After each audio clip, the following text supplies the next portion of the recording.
compulsion to do it was obviously brewing inside me, having... Behind the grand smiles and royal waves, something unexpected unfolded at a glittering state event. While the world watched the polished ceremony and perfect manners, quiet tension filled the room.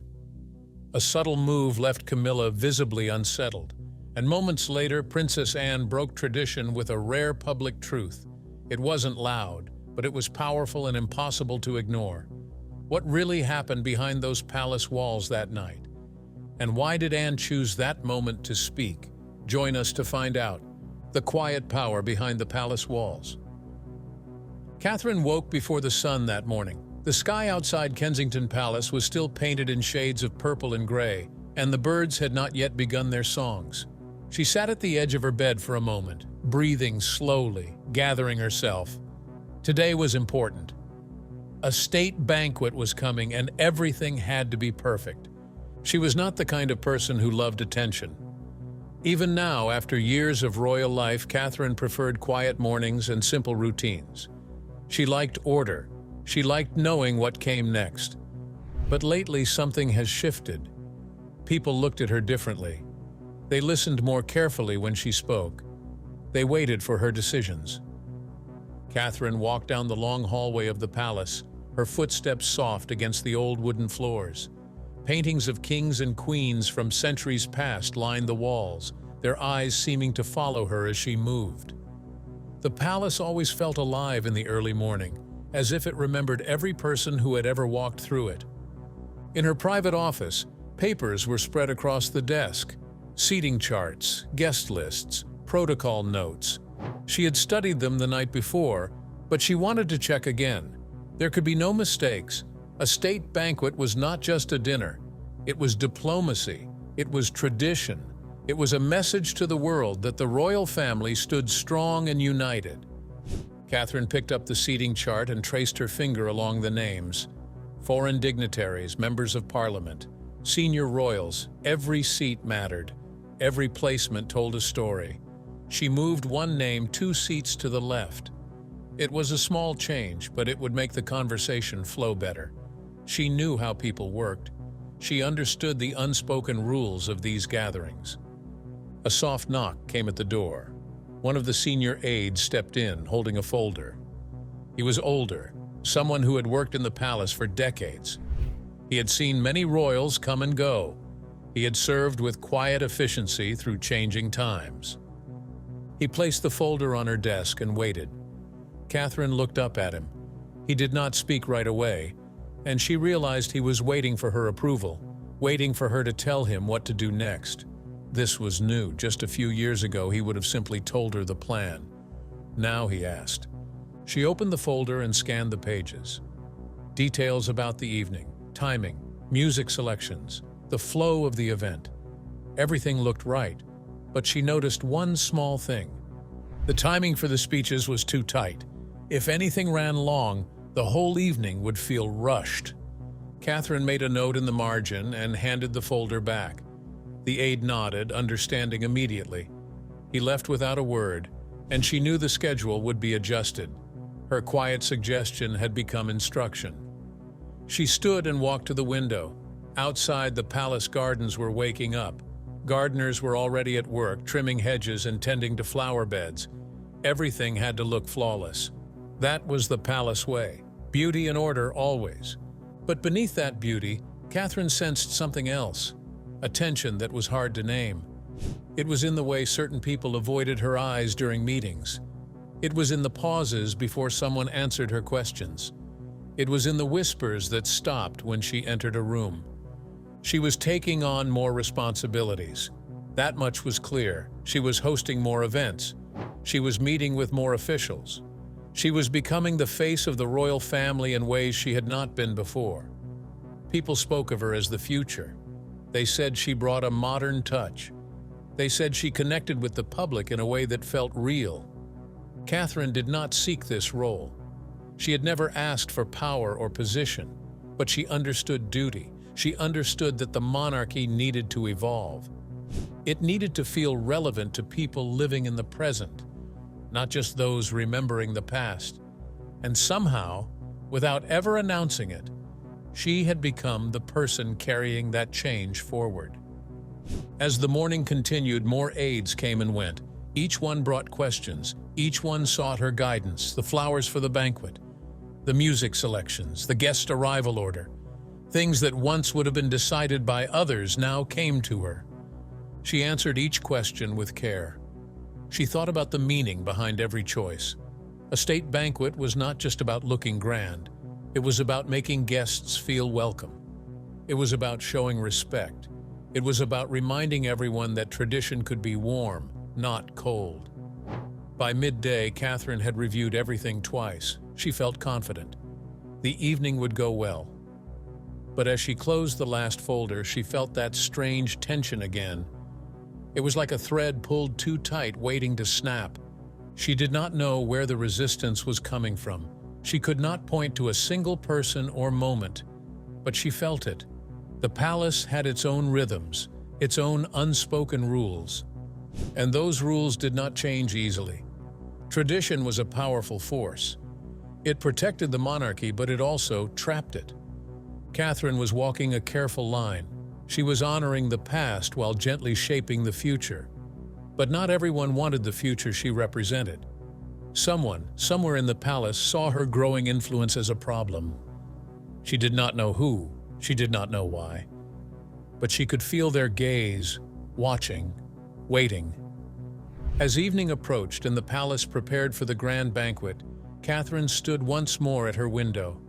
The sun was setting now, painting the sky in shades of gold and pink. She took a deep breath. That night, the world will see unity, but she knew the truth. Unity was fragile, and somewhere in the shadows, cracks were beginning to form. Stay with us to find out those cracks. The weight of the crown. Camilla had learned long ago that power in the palace was never about shouting. It was about knowing which door to close, which name to move on a list, which word to drop in the right ear at the right time. She had spent decades watching, waiting, and understanding how the royal machine truly worked. And now, as queen, she intended to use every bit of that knowledge. She sat in her private drawing room, a cup of tea cooling on the table beside her. The morning papers were spread before her, and once again the headlines featured Catherine. Catherine at a hospital opening. Catherine meeting with charity leaders. Catherine laughing with children at a school visit. The photographs were warm and bright. The public loved her. Camilla set down the paper and looked out the window. She was not angry. Anger was wasteful. But she was aware, very aware. The palace had rhythms, and those rhythms were shifting. Conversations that once came to her first now seemed to bypass her entirely. Decisions about events and appearances were being made without her input. Aides who once sought her counsel now hurried past her door toward other offices. She had seen this before, not to herself, but to others. The monarchy was not kind to those it no longer needed. It moved forward, always forward, and it left behind anyone who could not keep pace. Camilla had no intention of being left behind. The state banquet was only hours away. Camilla had reviewed the plans weeks ago, but this morning she requested the files again. Her private secretary brought them promptly, setting the folders on her desk with quiet efficiency. Camilla opened the seating chart first. She studied it carefully, her eyes moving across names and positions. Catherine had arranged it. That much was clear from the small pencil marks and notes in the margins. It was thoughtfully done, diplomatic, balanced. But it also placed Catherine at the center of several key conversations. Foreign dignitaries who mattered, influential guests who would remember their evening and speak of it later. Catherine would be the one they remembered. Catherine would be the one they praised. Camilla picked up her pen. She made a small change, then another. Nothing dramatic, just a shift here and there. A different seat for one ambassador. A new position for another guest. By the time she finished, the chart looked almost the same, but the flow had changed. The important conversations would now happen near Camilla, not Catherine. She closed the folder and set it aside. Her secretary would return it to the event staff with a polite note, a last-minute adjustment for protocol reasons. No one would question it. She was the queen. She turned to the schedule for the evening. Catherine was listed to give welcoming remarks to the guests as they arrived. It was a small role, but a visible one. The first voice guests would hear, the first face they would associate with the evening. Camilla made another note. Perhaps it would be more appropriate for the queen consort to deliver those remarks. After all, this was a state banquet. Tradition mattered. The guests would expect to be greeted by the most senior royal present. It only made sense. She wrote the instructions carefully, her handwriting neat and clear. Again, it would be delivered through the proper channels, through aides and secretaries, through the careful language of protocol and tradition. No one could say she had taken anything from Catherine. She was simply ensuring that things were done correctly.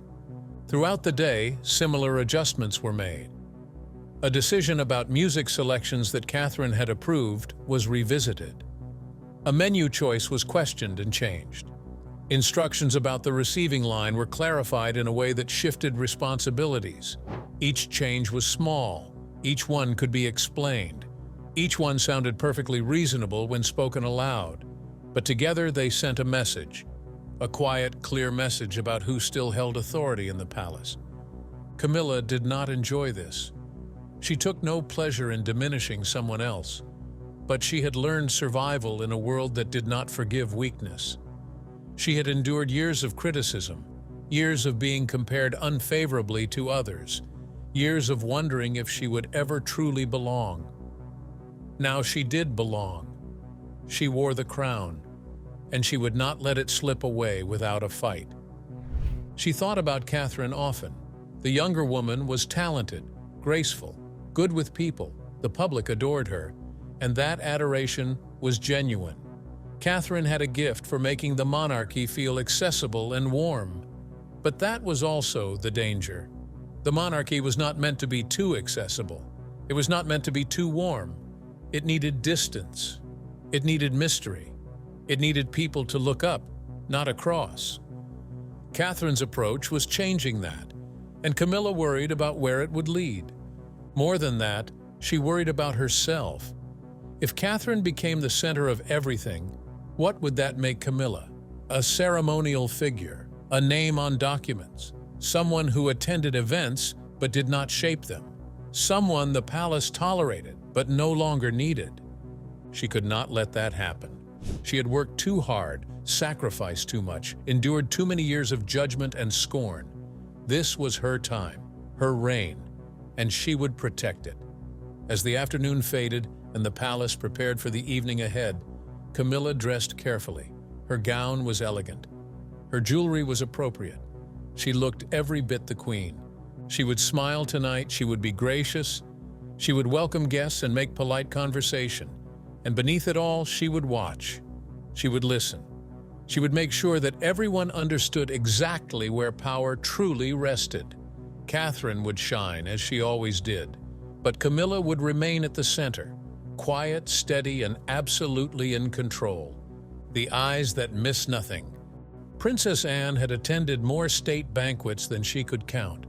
She had stood through ceremonies in the rain, smiled through endless receiving lines, and made polite conversation with diplomats whose names she forgot the moment they walked away. She knew the rhythm of royal life better than anyone. She had been doing this since she was a child.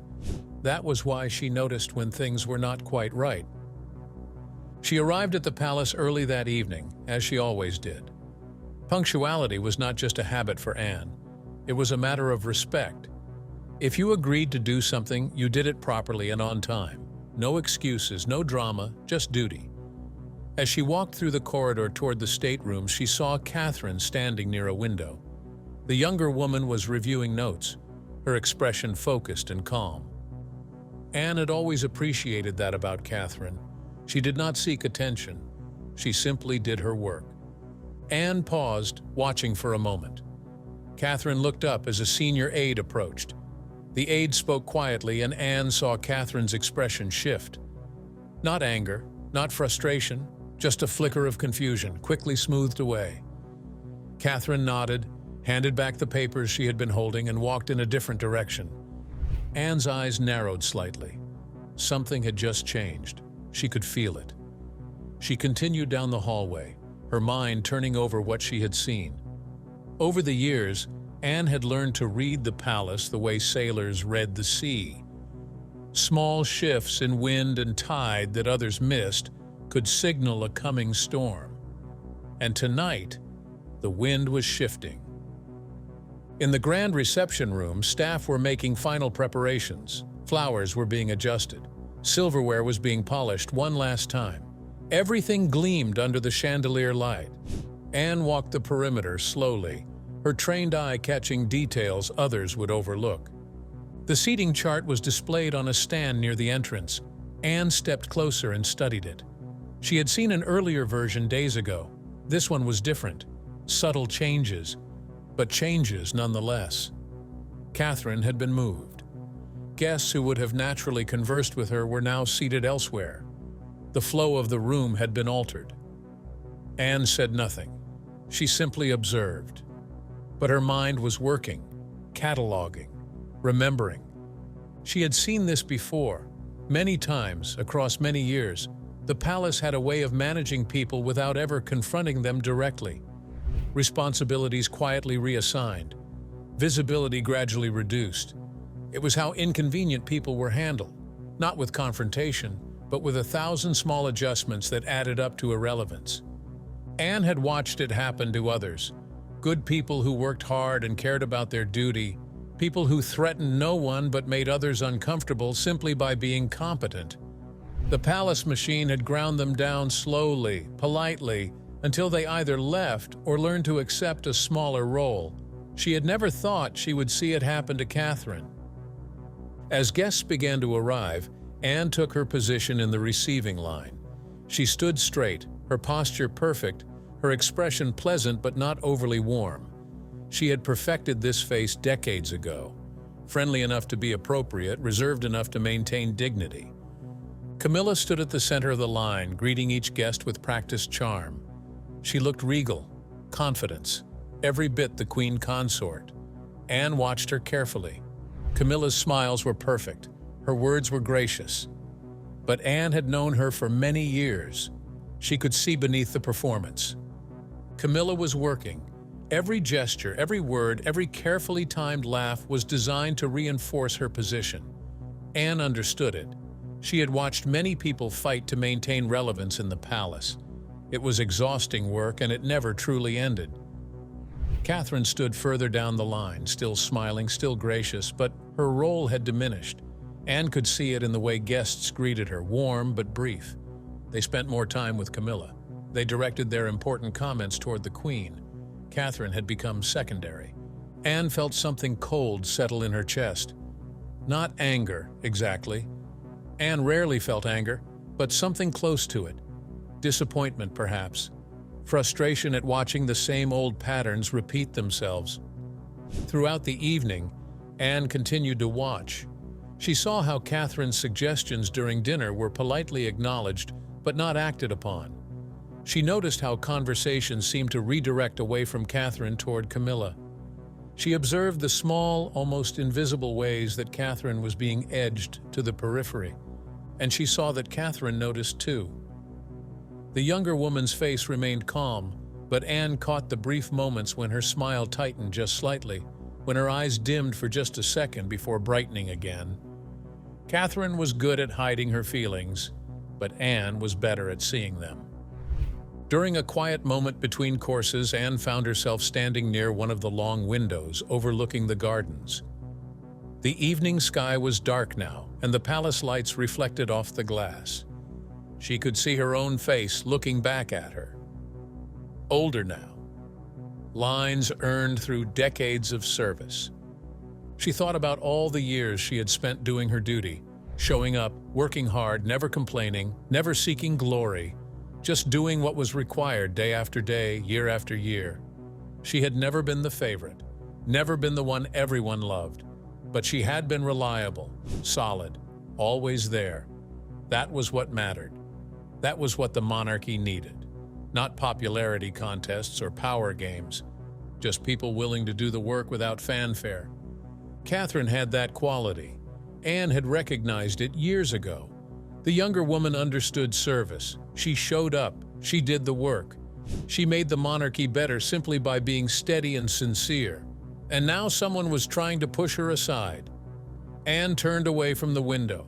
She would not interfere. Not yet. That was not her way. She believed in hierarchy. She believed in protocol. She believed in letting people work through their own problems. But she would watch. She would remember. And if things went too far, if the undermining became too blatant, if duty and fairness were truly being sacrificed for personal insecurity, then Anne would act. Because Anne served the institution, not individuals. And the institution needed people like Catherine. People who understood that the crown was not about power. It was about service. The evening continued. Speeches were made, toasts were offered, everything looked perfect from the outside. But Anne knew better. Beneath the polish and ceremony, something was fracturing. And fractures, if left unattended, eventually became breaks. She would wait. She would watch. But would she wait forever? Keep watching to find out. The night everything changed. The palace blazed with light. Every chandelier sparkled. Every mirror gleamed. The grand staircase was lined with flowers that filled the air with soft perfume. Outside, black cars arrived one after another, and elegantly dressed guests stepped onto the red carpet. Cameras flashed. Voices murmured. The state banquet had begun. Catherine stood in the entrance hall, her gown a soft shade of blue that caught the light perfectly. She had chosen it carefully. Not too bold, not too quiet. Just right for an evening where every detail mattered. Her hair was swept back simply, and she wore jewelry that honored tradition without overwhelming it. She felt ready. She had prepared for weeks. Every name is memorized. Every protocol is understood. Every conversation was planned. This was her role now, and she intended to do it well. The first guests arrived. Catherine stepped forward with a warm smile. A diplomat from a distant country, someone important, someone whose goodwill mattered. She greeted him in his own language, just a few words, but enough to show respect. His face brightened. They spoke briefly about his country, about shared interests, about hopes for continued friendship. It was going perfectly. Then an aide appeared at her elbow, quiet, apologetic. There had been a small change. The Queen Consort would be greeting the arriving dignitaries in the main receiving area. Catherine was needed in the portrait gallery instead. Minor guests, less important. Catherine's smile did not waver. She nodded graciously and moved to where she was told. Inside, confusion stirred. This was not what had been planned. She had spent days preparing to greet these specific guests, but she said nothing. Perhaps there was a reason. Perhaps it was genuinely necessary. In the portrait gallery, she welcomed a smaller group. Kind people, friendly faces, but not the diplomats who mattered. Not the guests whose conversations would shape relationships between nations. Just pleasant people making pleasant conversation while the real work happened elsewhere. She stood beneath paintings of queens from centuries past. Women who had navigated impossible situations. Women who had smiled through difficulties she could only imagine. She drew strength from their silent witness. As the evening progressed, Catherine moved through the staterooms. Everywhere she looked, perfection surrounded her. The tables were set with china so delicate it seemed to glow. Crystal glasses caught the light like tiny stars. Gold cutlery gleamed against white linen. Everything was exactly as it should be, except it was not. Catherine noticed the guests clustering around Camilla. She noticed how conversations flowed in that direction. She tried to engage with a group discussing trade agreements, something she had studied carefully. But within moments, an aide gently redirected them. The Queen Consort wished to speak with them about something important. Catherine found herself standing alone. She moved to another group, smiled, listened, contributed thoughtful comments, and again the conversation shifted away, not rudely, never rudely, just a soft current pulling people in another direction, away from her, toward Camilla. When dinner was announced, Catherine found her seat. It was not where she expected. The seating chart had changed. She was no longer positioned among the key diplomatic guests. Instead, she sat with pleasant but less influential people. Good company, but not conversations that mattered. She ate slowly, maintaining perfect posture, perfect manners. She laughed at jokes. She asked interesting questions. She made everyone around her feel important and valued, because that was her gift, making people feel seen. But inside, she was beginning to understand. The moment that crystallized everything came when speeches began. Catherine had been scheduled to offer brief welcoming remarks. She had written them carefully, words about friendship between nations, about shared values and mutual respect. Simple words, but meaningful. As the moment approached, an announcement was made. A small change to the evening's program. The Queen Consort would be offering the welcoming remarks instead. Catherine's name was not mentioned. Her speech would not be given. She set down her fork carefully. Her hands were steady. Her face remained serene. But something inside her shifted.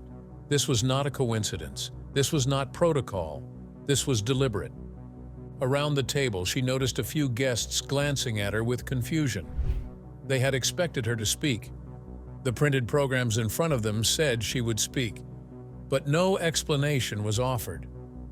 The evening simply continued, as if nothing unusual had happened. Camilla rose and delivered her remarks. They were gracious and appropriate. No one could fault them, but they were not what Catherine had prepared. They did not carry the personal touches she had planned. The small references to specific guests. The gentle humor that would have made everyone feel welcome. Catherine applauded politely when Camilla finished. She smiled. She nodded. She did everything exactly right, because that was what was expected. That was what duty required. But she understood now. This was not about protocol. This was not about tradition. This was about control. About ensuring that she remained visible but not central, present but not powerful. She looked down the long table and caught Princess Anne's eye. The older woman was watching her, not with pity, not with sympathy, just watching, seeing, understanding. Anne gave the smallest nod, nothing more. But it was enough. Catherine was not imagining this. It was real. The rest of the evening passed in a blur of music and conversation. Catherine continued to smile. She danced when protocol required. She spoke warmly to everyone she met. She represented the royal family with grace and dignity, and she made a choice. She would not react. She would not complain. She would not give anyone the satisfaction of seeing her rattled. She would simply continue doing her duty exactly as she always had, because silence in this moment was its own form of strength. Restraint was its own form of power. And dignity, maintained under pressure, spoke louder than any protest could. As the last guests departed and the palace slowly emptied, Catherine walked alone through the now quiet staterooms. The flowers still bloomed, the lights still glowed. Everything looked perfect, but she knew the truth. Beneath the beauty, something had broken, and nothing would be quite the same again. The voice that could not be ignored. 3 days after the state banquet, a meeting was called.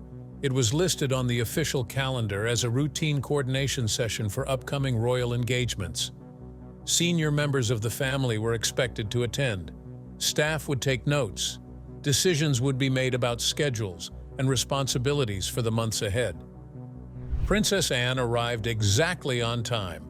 She walked into the drawing room where these meetings were always held, her steps measured and purposeful. She wore a simple navy suit, no jewelry except a watch and small earrings. She looked like what she was, someone who had come to work. Camilla was already seated, papers arranged neatly before her. She smiled as Anne entered, a warm smile, the smile of someone who expected a routine morning.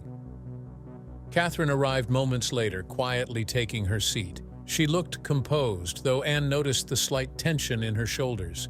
The younger woman had been quieter than usual these past few days, still working, still showing up, but something in her had dimmed. Other family members filtered in. Aides positioned themselves along the walls with their notebooks. Tea was poured.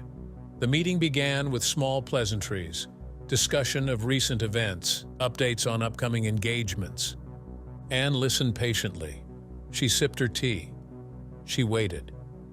When the conversation turned to planning future state events and official responsibilities, Anne set down her cup. The small sound drew attention. People looked toward her.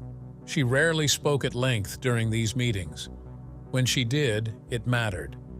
She addressed the room calmly, her voice clear and steady.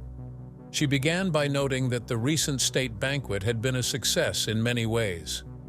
The guests were pleased. The diplomatic objectives had been met. The palace had presented itself well. But then she continued. She observed that there had been some confusion regarding roles and responsibilities during the event. Changes made at the last moment. Adjustments to protocol that had not been discussed or agreed upon in advance. She said this without emotion, simply stating facts. Anne mentioned that seating arrangements had been altered after they had been finalized, that speaking roles had been reassigned without proper coordination, that responsibilities initially designated to one person had been quietly transferred to another. She did not say who had made these changes. She did not need to. Everyone in the room knew. Camilla's smile remained, but it had frozen slightly. She began to speak, to offer an explanation about protocol and tradition and what was appropriate for someone of her position. Anne let her finish. Then she continued, still calm, still measured. She spoke about the structure of the royal family, about how roles were defined not by personal preference, but by position and function, about how the Prince and Princess of Wales held specific constitutional responsibilities that were different from those of the Queen Consort. She mentioned, carefully and clearly, that the Princess of Wales served as a future queen, that her role was to prepare, to lead certain initiatives, to represent the monarchy in ways that reflected continuity and renewal. This was not her opinion. This was a constitutional fact. The Queen Consort, Anne continued, held an important but different position, supporting the king, representing the monarchy with dignity, but not superseding the line of succession, not diminishing those who would one day carry the crown. Anne's words were not harsh. She did not raise her voice. She did not accuse. She simply clarified. She stated what everyone in that room already knew but had been unwilling to say aloud. She spoke about tradition, real tradition, not the kind that could be bent to serve personal insecurity, but the kind that had sustained the monarchy for generations. Tradition meant that everyone knew their place. Everyone understood their duty. Everyone respected the roles of others. When manipulation occurred, Anne said quietly, it did not serve tradition. It damaged it. It created confusion where there should be clarity. It introduced personal conflict where there should only be a shared purpose. The room had gone very quiet. Aides stopped writing. No one reached for their tea. Everyone simply listened. Anne turned her attention very briefly, very directly toward Camilla. Her expression was not unkind, but it was absolutely firm. She said that she understood the challenges of royal life, the uncertainty, the feeling that one's position might be temporary or fragile. She acknowledged that everyone in the family faced pressures and doubts. She did not frame these as attacks on Camilla. She framed them as failures of the system, as moments when personal agenda had overridden institutional need, as examples of what should not happen again. Her final words were simple. The monarchy worked when everyone fulfilled their proper role, when respect flowed in all directions, when those with authority used it to strengthen others, not diminish them, when tradition was honored genuinely, not manipulated selectively. She suggested that future events be planned with complete transparency, that changes to protocol be discussed and agreed upon by everyone affected, that the established hierarchy be respected not just in title, but in practice.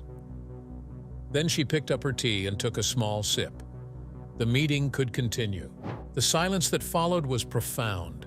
Camilla's face had lost some of its color. She looked down at her papers, no longer meeting anyone's eyes. She had not been shouted at. She had not been directly accused, but she had been exposed. Completely, undeniably. What made it devastating was that Anne had spoken only the truth, factual truth, constitutional truth. There was no way to argue against it without revealing exactly what she had been doing. Catherine sat very still. Her expression remained neutral, but Anne caught the slight relaxation in her posture. The younger woman had been seen. Her experience had been validated, not through complaint or accusation, but through careful, truthful observation. Others in the room shifted uncomfortably. They had all witnessed the undermining. They had all chosen to say nothing. And now they had all been reminded that silence in the face of manipulation made them complicit. Anne had not humiliated Camilla through cruelty. She had humiliated her through clarity, by saying aloud what everyone knew, by refusing to pretend, by insisting that truth mattered more than comfort. The meeting continued, but everything had changed. Decisions were made differently. Catherine's input was sought and respected. No one interrupted her. No one redirected away from her. The proper order had been restored. As people filed out afterwards, Anne paused beside Catherine. She said nothing, just placed a brief hand on the younger woman's shoulder, a gesture of solidarity, of recognition, of respect. Catherine's eyes glistened slightly, but she smiled, a real smile, for the first time in days. Anne walked away without looking back. She had done what needed to be done, not because she sought drama or conflict, but because duty required truth. And truth, spoken calmly and clearly, was the most powerful force in the palace. Keep watching to know what happens next. The morning after the storm. The palace felt different the next morning. Nothing had physically changed. The same paintings hung on the walls. The same staff moved quietly through the corridors. The same routines unfolded as they always did. But something in the air had shifted. Catherine woke early, as she always did. She sat by her window and watched the sun rise over the gardens. The light was soft and golden, painting everything in gentle colors. She felt lighter somehow, as if a weight she had not fully acknowledged had been lifted. There were no announcements, no formal declarations, no meetings to discuss what had happened. The palace did not work that way. It moved forward quietly, adjusting itself like a living thing finding its balance again. But Catherine noticed the changes. When she arrived for a scheduled meeting about upcoming charity work, everyone was already seated and waiting. Not because they had come early, but because they wanted to be ready when she arrived. The conversation began with her ideas, her suggestions. People listened carefully. They took notes. They asked questions that showed genuine interest. An aide brought her the schedule for an upcoming event. It had been prepared exactly as she had outlined weeks before. No last-minute changes, no quiet adjustments, just her plan, respected and implemented. Throughout the day, people sought her guidance. The staff asked her opinion. Senior officials included her in decisions, not because they had to, but because they understood now that her voice carried weight, real weight, the kind that did not need to be forced or fought for. Camilla was present at some of these gatherings. She remained polite. She smiled when appropriate. She participated in discussions. But something had changed in her too. She spoke less. She did not redirect conversations or subtly shift attention toward herself. She seemed smaller somehow, though she sat just as straight as always. She saw Princess Anne once that day passing in a corridor. The older woman gave a brief nod, nothing more. Anne had already moved on to her next duty, her next responsibility. She had spoken when speaking was necessary. Now she was silent again, as was her nature. Catherine understood that Anne had not acted for her personally. Anne had acted for the institution, for the principle that duty mattered more than ego, that truth mattered more than comfort, that the monarchy could only survive if it remained honest about itself. In the days that followed, the palace found its rhythm again. Events were planned with clarity. Responsibilities were assigned and honored. The proper structure reasserted itself naturally, without force, without drama. Catherine continued her work. She visited hospitals and schools. She met with charity leaders and community groups. She represented the royal family with the same grace and warmth she always had. But now there was no invisible current working against her. No quiet undermining, just clear space to do what she did best. She had never sought power. She still did not seek it. But she understood now that she carried it anyway. Not because of her title, though that mattered, but because of who she was, how she worked, what she represented. The palace continued. Tourists arrived to take photographs. Ceremonies proceeded on schedule. The great machine of monarchy kept turning, but those inside knew that something had shifted. A balance had been restored, a truth had been spoken, and the institution was stronger for it. Catherine stood once more at her window as evening fell. The gardens below were peaceful. The sky was painted in shades of pink and gold. She felt ready for whatever came next. Not because the struggle was over, there would always be challenges, there will always be complications, but because she knew now that she belonged here, that her role mattered, that she could trust herself to meet whatever came with the same quiet strength that had carried her this far. And in the palace, where words were rarely spoken plainly and truth often hid behind protocol, that certainty was everything. So what do you make of the moment Princess Anne chose truth over silence and exposed the quiet power games inside the palace? Was it loyalty to duty, a warning, or a line finally crossed? Share your thoughts below. If this story changed how you see the royal family, like the video and subscribe for more hidden stories behind royal walls.